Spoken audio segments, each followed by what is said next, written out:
பொதுவாவே ஒரு நல்ல ஐபிஓ மார்க்கெட்ல வருதுன்னா, நம்ம வந்து சோசியல் மீடியா பக்கம்லாம் போனோம்னா, இந்த ஐபிஓல அப்ளை பண்ணுங்க. உங்களுக்கு கண்டிப்பா ப்ராஃபிட்டபிளா ஓப்பன் ஆகும். அப்படின்னு சொல்லிட்டு வரிசை கட்டி வீடியோஸ் பார்த்தீங்கன்னா, நெறைய போட்டிருப்பாங்க. அத நம்பி நம்ம வந்து அ அங்க இங்கன்னு கடன் வாங்கி நம்ம வந்து ஐபிஓ அப்ளை பண்ணுவோம். ஆனா அலாட்மெண்ட் ஆகுறதுல பார்த்தீங்கன்னா, ஒரு அலாட்மெண்ட் கூட நம்மளுக்கு ஐபிஓ ஆயிருக்காது. இனிமே பார்த்தீங்கன்னா, இந்த பிரச்சனை உங்களுக்கு இருக்காது. ஏன்னா, நான் சொல்ற மெத்தட் படி நீங்க ஐபிஓ அப்ளை பண்றீங்கன்னா, எப்படியும் ஒரு லாட் ஐபிஓவாவது உங்களுக்கு கிடைச்சிரும். அத பத்தி தான் நம்ம இந்த வீடியோல பார்க்க போறோம். போன வாரம் பார்த்தீங்கன்னா, எப்படி ஒரு ப்ராஃபிட்டபிள்ல ஓப்பன் ஆகுற ஐபிஓ கண்டுபிடிக்கலாம்னு சொல்லிட்டு, போன வாரம் வீடியோ போட்டிருந்தேன். நீங்க லிங்க் எதுலயாவது குடுத்திருப்பேன். இந்த வீடியோவ முடிச்சுட்டு, நீங்க வந்து அந்த வீடியோவ செக் பண்ணி பாருங்க. கொஞ்சம் உங்களுக்கு யூஸ்ஃபுல்லா இருக்கும். அதுக்கு முன்னாடி பார்த்தீங்கன்னா, இந்த வீடியோவ சப்ஸ்கிரைப் பண்ணிட்டு கண்டிப்பா வாட்ச் பண்ணிருங்க. இப்ப பாத்தீங்கன்னா, ஒரு ஐபிஓ அப்ளை பண்றதுக்கு எதெல்லாம் பண்ணணும், எதெல்லாம் பண்ணக்கூடாதுன்னு சொல்லிட்டு பார்ப்போம். ஃபர்ஸ்ட் எதெல்லாம் பண்ணணும்னு பாத்தீங்கன்னா, உங்களால எவ்ளோ டீமேட் அக்கவுண்ட் ஓப்பன் பண்ண முடியுமோ ஓப்பன் பண்ணி வச்சுக்கங்க.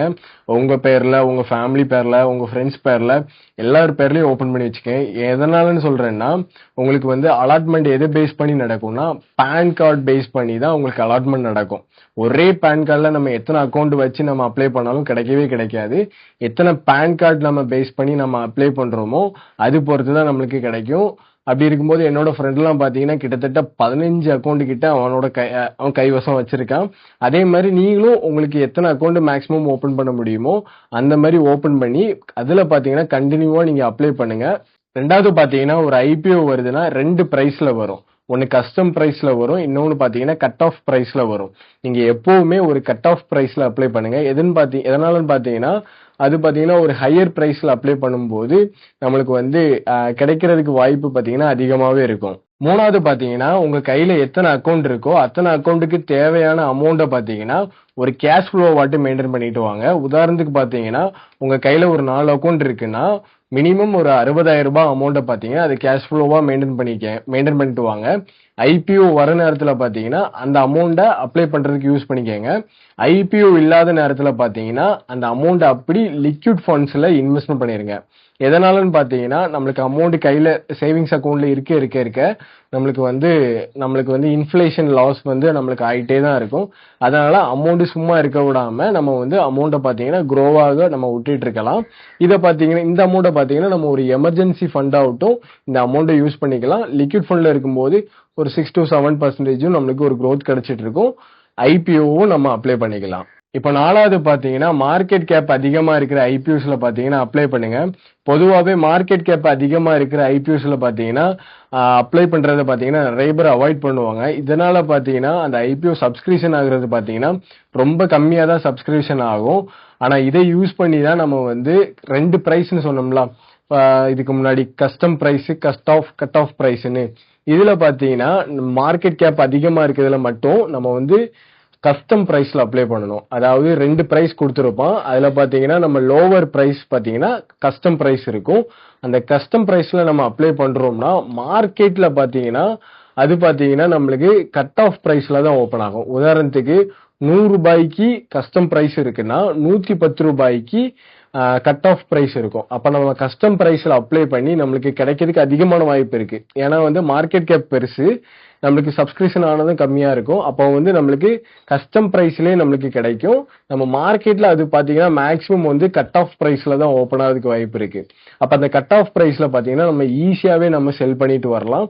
இப்படி நீங்க வந்து ஒரு லோவர் ப்ராஃபிட்டபிள்ல ஓபன் ஆகிற ஐபிஓஸ்க்கும் சரி, மார்க்கெட் கேப் அதிகமா இருக்கிற ஓபன் ஆகிற ஐபிஓஸ்க்கும் சரி, நம்ம வந்து இதை வந்து நீங்க அப்ளை பண்ணி பார்க்கலாம். இதுதான் பாத்தீங்கன்னா நம்மளுக்கு ஹுண்டாயில பாத்தீங்கன்னா நம்மளுக்கு நடந்தது. ஹுண்டாய் பாத்தீங்கன்னா கிட்டத்தட்ட ஒரு 28,000 கோடி கிட்ட அவங்க வந்து மார்க்கெட் உள்ள வந்தாங்க. கிட்டத்தட்ட ஒரு 10% வரைக்கும் இதுல ஒரு ப்ராஃபிட்டபிள் கிடைச்சிருந்தது.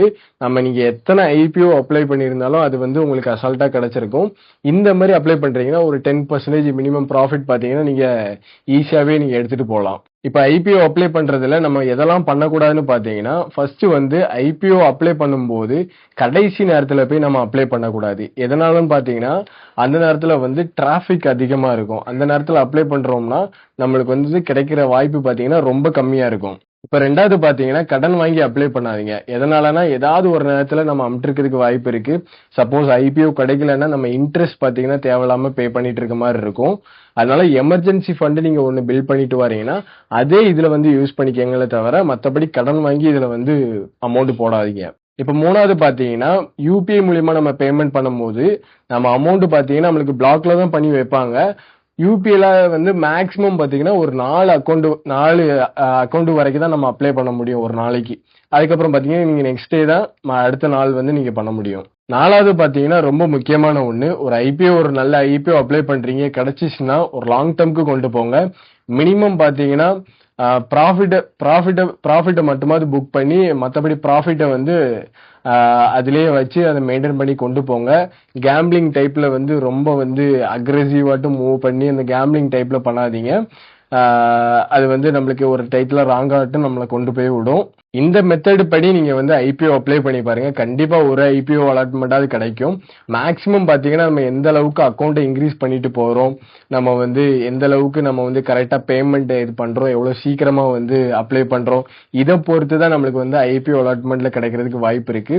இந்த மெத்தட் படி பண்ணி பாருங்க. கண்டிப்பா ஒரு ஐபிஓவாவது கிடைக்கும். இந்த வீடியோ பார்த்தீங்கன்னா, ஃபுல்லி எஜுகேஷனல் பர்ப்பஸ்க்காண்டி தான். நீங்க வந்து இன்வெஸ்ட்மென்ட் பண்றதா இருந்தா, உங்களோட ஃபினான்ஷியல் அட்வைசர்ட்ட கன்சிடர் பண்ணிட்டு இன்வெஸ்ட்மென்ட் பண்ணுங்க. இவ்வளோ நேரம் இந்த வீடியோ பார்த்ததுக்கு ரொம்ப நன்றி.